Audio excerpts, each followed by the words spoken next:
Eu sei que eu não terminei de ler Gashakuta por completo, mas já posso dizer que com certeza essa aqui é a personagem mais badass visualmente falando. E ela proporcionou uma das melhores lutas da obra até o momento, que nada mais é do Ludo contra este maconheiro. Ele tá mais pra um masoquista, mas vocês já vão entender como é que funciona as habilidades dele. Basicamente ele faz parte dos Baderneiros, sim, um grupo chamado Baderneiros, com certeza eles fazem algumas baguncinhas por aí. Basicamente o Ludo e o grupo dele, seriam os limpadores e tudo mais, foram pegos aqui em uma armadilha desses tais Baderneiros, porque por acaso o líder deles queria muito conhecer esse tal paradisíaco, e ainda por cima era um giver. Sim, o Ludo ele é bastante raro, então todos partem em retirada, menos o Zanca que ficou ali pra segurar eles um quanto antes. É quando que em uma breve conversa aqui com um deles, basicamente ele solta falando: nós não estamos atrás daquela criança pra vender, queremos saber mais sobre o paraíso, e para isso o melhor é perguntar diretamente para um paradisíaco, principalmente sobre como ele conseguiu atravessar vivo aquela fronteira. O Zanca, por mais experiente que seja, fica sem entender o que seria essa tal fronteira, ele mesmo não sabe disso. Ou seja, ainda temos aqui algumas pistas de como o Ludo vai conseguir voltar lá pro paraíso. Só que indo direto ao ponto, o Zanca basicamente consegue não só segurar, mas derrotar cada um deles. Bom, é o que iria acontecer se ele não fosse pego desprevenido por um carinha um pouquinho mais forte. O mesmo carinha que em questão de poucos minutos já estava ali na frente do Ludo e o pessoal que estava tentando fugir. E é quando que dá pra perceber que a velocidade dele é só um pouquinho apelona. Fica bem perceptível que nenhum dos Givers conseguiu acompanhar, nem sequer com os olhos, esse cara. Então, depois do susto que ele deu em todo mundo, começa a conversar com o Ludo, dizendo: tem uma pessoa que quer muito conversar com você, menino. Então, infelizmente, você vai ter que vir comigo. O Ludo então pergunta, né, o que você fez com o limpador que tinha uma vara? Vamos esquecer essa palavra aqui, né, Ludo? Então, o cara simplesmente fala que, bom, aquele maninho mal encarado, bom, fica tranquilo. Eu sou bonzinho com as pessoas que aparentam ser fortes. Ele só está dormindo. Eu não matei ele ainda. É só que meu veneno pode ter sido um pouco demais pra ele. Se você vier comigo quietinho, não vai sentir dor nenhuma. Revelando também que a pseudo-arma dele nada mais são do que esses anéis aqui que se transformam nessas garras envenenadas. Todos ali presentes começam a simplesmente partir pra cima dele. Só que claramente ele é muito mais habilidoso, desvia e acerta derrubando todo mundo. O Grease, então, percebendo que as coisas vão ficar um pouco tensas, assume a responsabilidade de proteger o Ludo. Só que então, por um momento, sem que ele percebesse, já tinha sido atingido diretamente pelo maluco aqui, derrubando o amuleto do Grease, que seria aqui um objeto de extrema importância para ele. Quando que o Ludo, simplesmente revoltado e pé da vida, pega esse pingente utilizando a sua luva, ou seja, sua pseudo-arma, transforma esse amuleto na simplesmente pseudo-arma mais incrível até o momento, onde o próprio Ludo explica para que ela serve. Parece que o Grease rezou por este amuleto, desejando que todos pudessem voltar para casa em segurança. Voltar em segurança significa sem ferimento, certo? E para não se machucar, eu precisaria fortalecer a defesa. Logo, nenhum ataque consegue atingir ou sequer chegar perto do Ludo. É isso que começa a acontecer durante a batalha inteira entre o Jabbar e o Ludo. Só que antes de continuar contando essa luta pra vocês, basicamente, eu vou pedir pra vocês deixarem o like e se inscrever no canal que não é inscrito. Aproveita e comenta aí embaixo o que vocês querem que eu traga sobre Gashakuta, ou no caso, se querem que eu continue trazendo aqui pra vocês. Mas enfim, voltando pro que interessa, o Jabbar, depois de ver esse olho gigante, mandou um que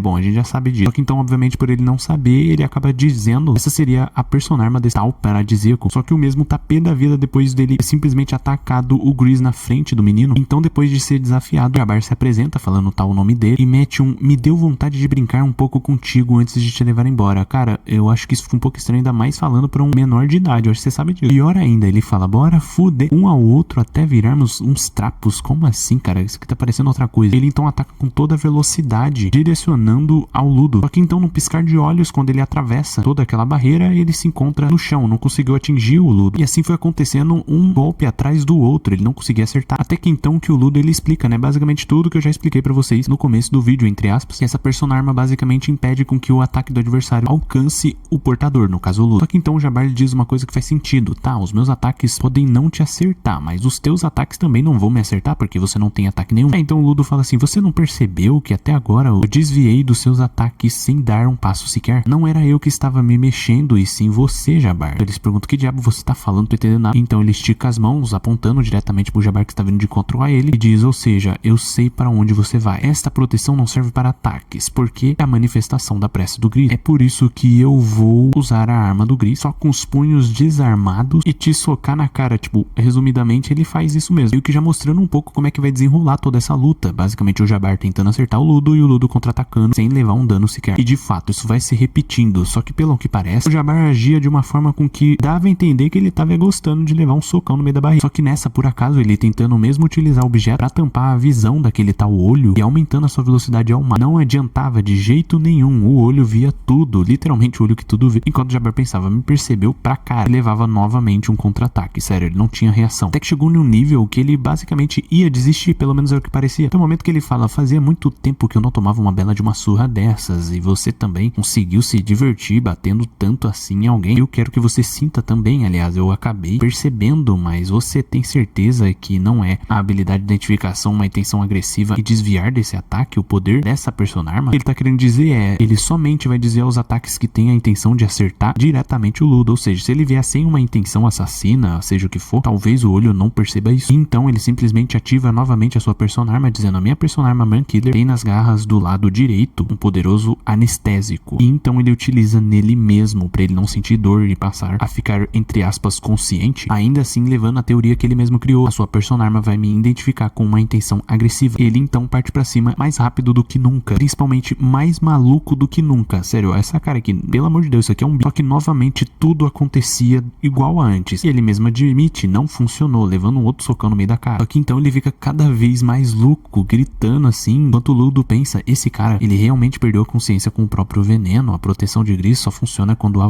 hostilidade. Eu esperava que esse cara quebrasse isso desse jeito em tão pouco tempo. Resumindo, esse cara é literalmente isso daqui. Tem um momento que, entre aspas, chega aqui pra ajudar o Ludo, o Zanka. Sim, no fim de tudo, ele acabou sobrevivendo. O mesmo que teve a ideia de tentar acertar o Ludo só por um teste. Por agora, só vou acertar uma vez. Então ele pergunta: que merda você tá falando? Ele responde: eu não consigo me mover direito, mas se eu te atacar, essa arma vai ativar e pode ser que ela possa me fazer mover direito. Meu bastão de amor tem mais alcance que seu punho, então o meu ataque vai chegar primeiro que as garras dele. Então eles partem aqui pra fazer um teste, onde o Jabbar literalmente vem atacar o Ludo pra dar o contra-ataque, até porque o Zanka não consegue se mover direito. Ele tenta acertar diretamente a criança, que não tem nada a ver com a história. Funciona, meio que o olho arremessa ele pro outro lado, atingindo diretamente o Jabbar. Só que enquanto isso, na cabeça do Zanka, ele tava aqui realmente tentando acertar o Ludo. Queria acertar toda aquela força e poder dele literalmente na criança. Então meio que, entre aspas, ele tava descontando ali o seu nervoso, até que os dois finalmente passam a derrotar o Jabbar. Ele basicamente desmaiou. Já estavam meio que relaxados, né, voltando a descansar, até porque ele ficou mó tempão com veneno no corpo. A personarma em si e o objeto do Gris começam a se desfazer por completo, e no momento em que ele tava se lamentando por aquilo tudo ter acontecido e também perdido o objeto do Gris, ele cai babando e espumando no chão. O Zanka se pergunta: ué,